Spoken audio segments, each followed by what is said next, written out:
fait, c'est mes parents en 1970 qui ont construit la fromagerie à Gilly-les-Citeaux et ils sont spécialisés au départ dans les fromages blancs crème fraîche et après dans les fromages double crème qu'ils appelaient une spécialité à Brillat-Savarin sous la marque, notre marque à nous, Régal de Bourgogne.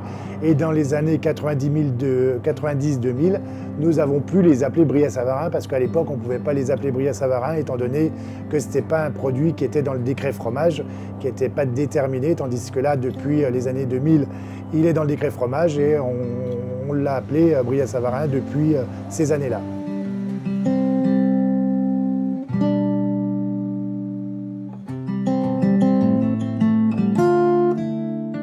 Les ingrédients nécessaires, c'est surtout le lait et la crème fraîche. En fait, on reprend du lait qu'on ramasse dans les producteurs de lait. On a 10 fermes en région Bourgogne-Franche-Comté où on va ramasser le lait. On prend ce lait cru, on achète de la crème qu'on remet dans le lait. On va porter le lait, en fait, plus la crème, le lait qui a 40 grammes de matière grasse. On va le monter entre 110 et 120 grammes de matière grasse pour faire un Brillat-Savarin.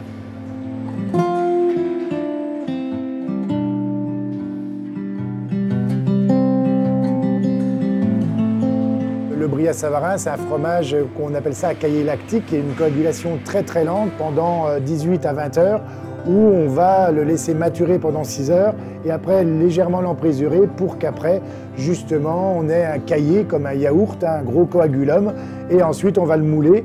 Donc le mouler soit manuellement, soit semi-automatiquement, comme dans notre nouvelle usine, et ensuite les goûter pendant 48 heures. On est obligé de les goûter pendant 48 heures, comme c'est un caillé qui est très fragile et très gras, il faut qu'on ait le temps que le petit lait s'égoutte, et ensuite il va être salé, séché et affiné entre 15 et 20 jours.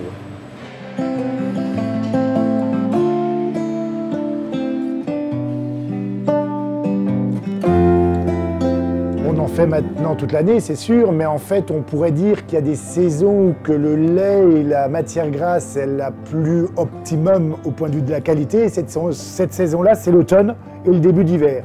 Depuis la fin septembre, pratiquement, jusqu'au mois de décembre, c'est vraiment là où on a une matière, parce qu'en fait, le lait, il varie, c'est un produit vivant, il varie selon les saisons, avec l'été, l'hiver, le printemps, et où on a vraiment un lait de bonne qualité, optimum, c'est surtout justement en automne et jusqu'aux fêtes de Noël.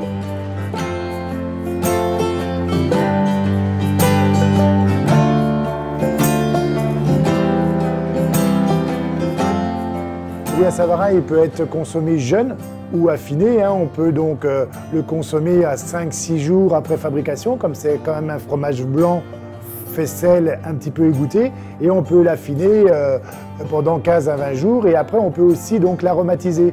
Donc soit l'aromatiser avec différents aromates, sur des raisins, papaye, cranberry, herbes, moutarde, mais aussi on peut faire des spécialités à la truffe, on peut prendre aussi cette base-là pour préparer d'autres fromages, on peut aussi le cuisiner.